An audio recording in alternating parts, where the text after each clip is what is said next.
சாதம் தான் எதிர்பார்ப்பாங்க. எப்படி உங்களுக்கு இந்த என்ன தோணுது? இல்லை, காலையில் டைமில் சப்பாத்தி அதிகம் எதிர்பார்க்குறாங்க. சப்பாத்திக்கு என்னென்ன கொடுக்குறீங்க? சப்பாத்திக்கு தக்காளி தொக்கு, அப்புறம் சுண்டல் வச்சு கொடுக்குறோம் சைடிஷ்.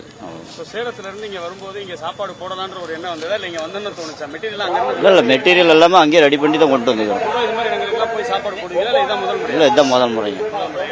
சேர்ந்து வந்தீங்களா? ஆமாங்க. எவ்வளோ மாவு? மாவு இது வரைக்கும் ஒரு 7 கிலோ 8 கிலோ போட்டிருக்கோங்க. அதோட நாங்கள் வரும்போதே எல்லாம் ரெடி பண்ணிட்டு தான் வந்தோம். ஸோ நல்லா மூவ்மெண்ட் இருக்குது, ஒன்றும் பிரச்சனை இல்லை. நாங்கள் சப்பாத்தி போடுறோம், காலையில் சுண்டல், அப்புறம் டீ போட்டோம். இப்போ வந்து தக்காளி ரைஸ் ரெடி ஆகிட்டு இருக்குது, அப்புறம் புளி ரைஸ் ரெடி ஆகிடும். அவ்வளோ நாங்கள் மினிமம் சார்ஜஸ் வந்து பார்த்தீங்கன்னா 30 ரூபாயிலேருந்து 50 ரூபா வரைக்கும் பண்ணிட்டு இருக்கோம். வாங்கிட்டு போறாங்க, இங்கே சாப்பிட்டும் போயிடுறாங்க. நிறைய பேருக்கு அவ்வளோ தூரம் போகிற பக்கத்தில் இருக்கிறவங்களுக்கு சாப்பாடு கிடைக்குது. இங்கே பார்க்கிங் ஏரியாவில் வந்து யாருக்குமே சாப்பாடு கிடைக்க மாட்டேங்குது. அதனால நாங்கள் இங்கேயே பார்க்கிங்லேயே போட்டால் நிறைய பேர் சாப்பாட்டுக்கு ஹெல்ப்ஃபுல்லாக இருக்குன்ட்டு இங்கேயே ரெடி பண்ணிட்டு இருக்கோம். சப்பாத்தி போகுன்ற ஒரு நம்பிக்கை எப்படி வந்தது? ஆக்சுவலாக இது போன ஐடியா, எல்லாருமே நிறைய பேர் சாப்பாடு போடுறாங்க. இப்போ வந்து நம்ம சப்பாத்தி போட்டால் நிறைய பேர் விரும்பி சாப்பிடுவாங்க. எல்லாருமே இப்போ வீட்டில் பஸ்ஸில் வரவங்க, காரில் வரவங்களாம் வீட்லேயே புளி சாதம் ரெடி பண்ணி எடுத்துகிட்டு வந்துடுறாங்க. நிறைய பேர் அதையே சாப்பிட முடியாது, அது வேஸ்டேஜ் நிறைய ரோட்லயே போடுறாங்க. அதனால வந்து நாங்கள் சப்பாத்தி போட்டால் நிறைய பேர் விரும்பி சாப்பிடுவாங்கன்ற ஒரு எண்ணத்தில் போட்டோம். அறிவழகன், சேலம் ஆட்டியம்பட்டி.